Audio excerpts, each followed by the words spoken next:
This.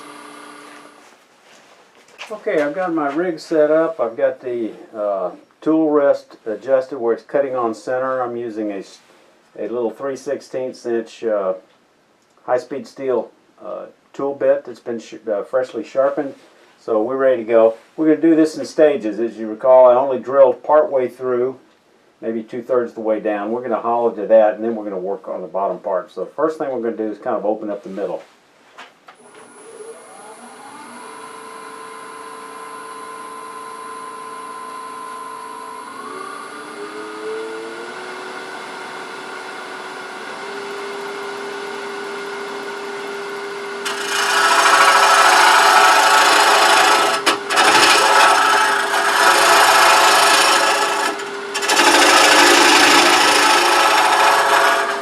Sweeping back and forth using my whip.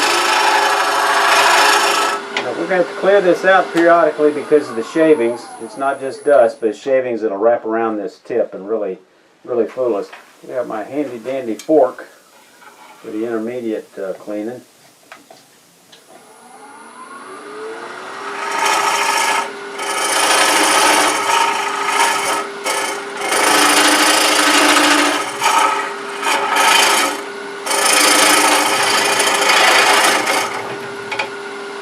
It starts rumbling around like that. I can tell it's wrapping around the edge there with a shaving that's preventing the cutting.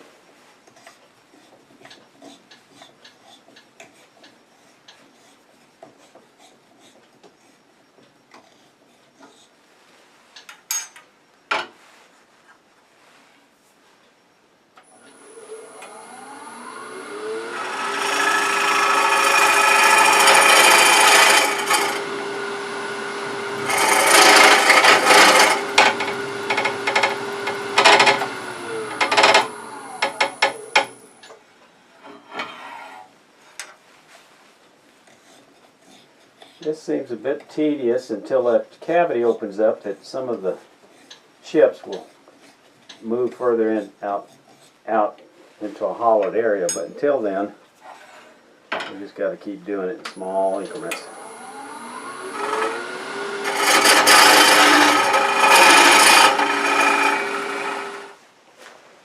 Okay, I've opened up that cavity a little bit with a straight bar, and now we're going to I curved the tip a little bit, not quite to 45, and we're going to work on a little more bulk removal before we worry about the laser.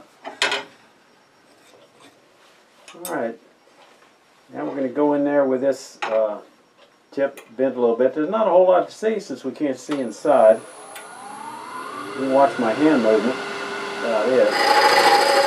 I'm just going to go from the center to the left and then pull it back.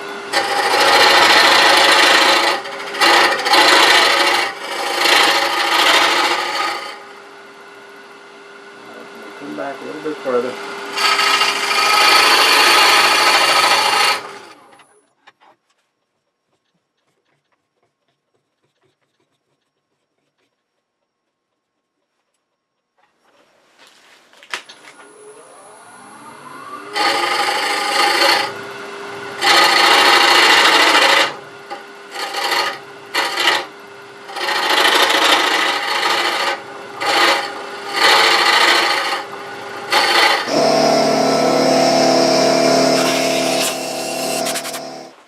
Okay, I've gone over about as far as I can go with this particular cutter, so it's now time to move to the gooseneck or swan neck and replace it. So we're going to do that using a 1/2 inch, and you got to be sure to clean this out with a little toothbrush, which I've already done. Now I think it's time to start thinking about the laser. We're going to go ahead and get that calibrated, and we're going to move this tip. We're going to start here. So I need to move this parallel with the surface we're going to be cutting.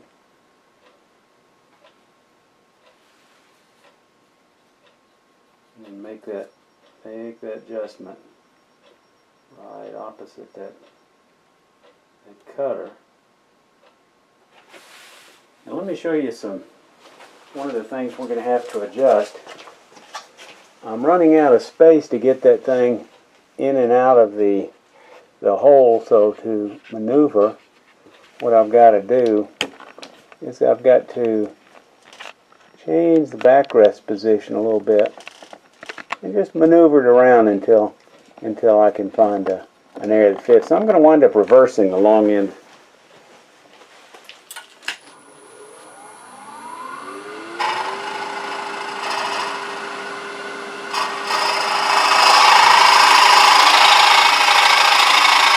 Okay, I finished hollowing it out. This laser has allowed me to be successful in not going through the wall. So I'm going to get my detail gouge and just come in there and chamfer that slightly downward.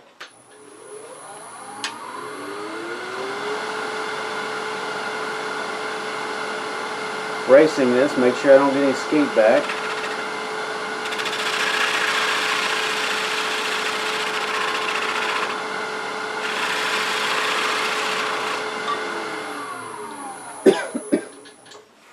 Alright, now I want to get that throat, got a little bit of a groove in there when I was thinning it out with the high-speed steel hollowing tool, which might not have been the best choice, but I was in a hurry to open up that hole a little bit. So I'm going to use a box cutter that has just a scraper on that side, and I'm just going to ease it up like this.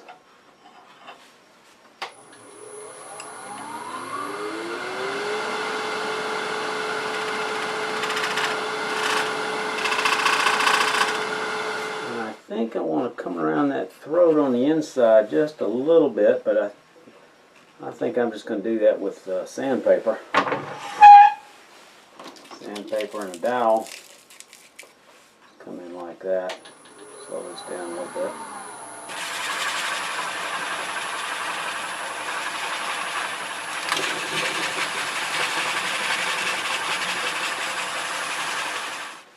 Okay, we're going to take the screws out, reverse chuck it, finish off the bottom. I've sanded this to about 180, got rid of the tool marks. It's still going to have to dry and be finish sanded, but at least I got a pretty good start. So we'll just simply take all these screws out. Alright, now to reverse this, I'm going to use a vacuum chuck that I've got. I'm not going to put a vacuum on it. I'm just going to use it because it fits. It fits this mouth well and supports it. Then I'm going to bring up the tailstock, which is a good reason for leaving that little nib, because that should make it easier for me to center.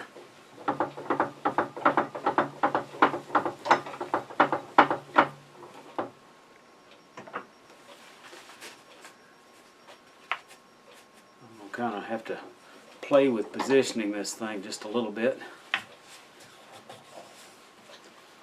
Just put my face shield on again. We got this at pretty low speed. We're just going to kind of eyeball it. That's running fairly true. Alright, I'm going to tighten this down a little bit so it won't shift on me. Alright, now I had a weak spot in the bottom. Maybe I went a little too deep, so I'm going to have to shape this bottom very carefully and blend it and still keep a little bit of this base.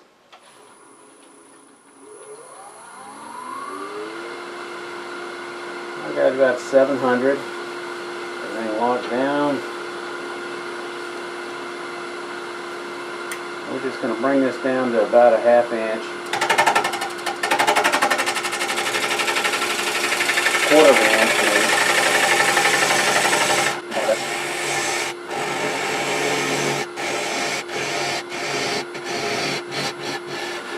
I got it chamfered up just a little bit, just so it'll make sure it'll sit flat. So let's verify that. Yeah, that'll be fine. And I think when I continue this around, I'll just about be rid of the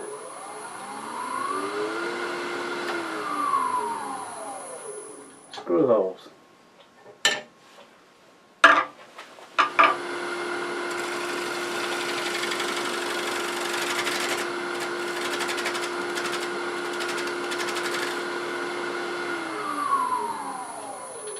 I'm going to go real slow. Just hold the tool. Try to ride that wobble.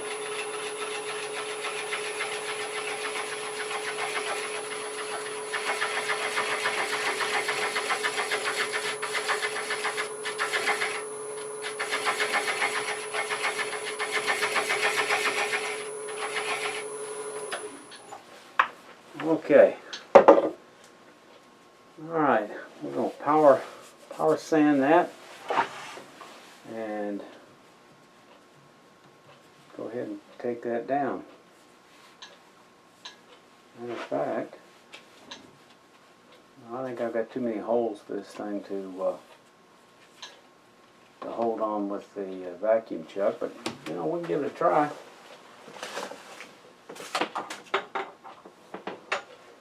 What I'm going to do, I'm going to wrap a piece of saran wrap around it so it won't leak.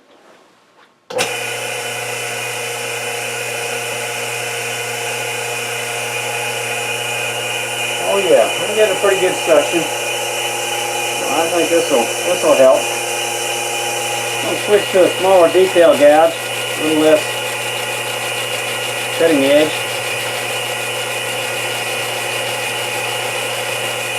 Less pressure.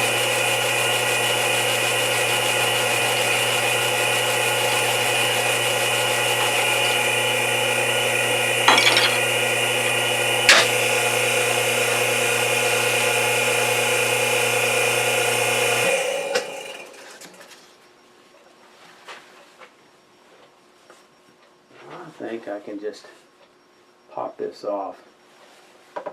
Actually, I'd probably just take the knock it off like that.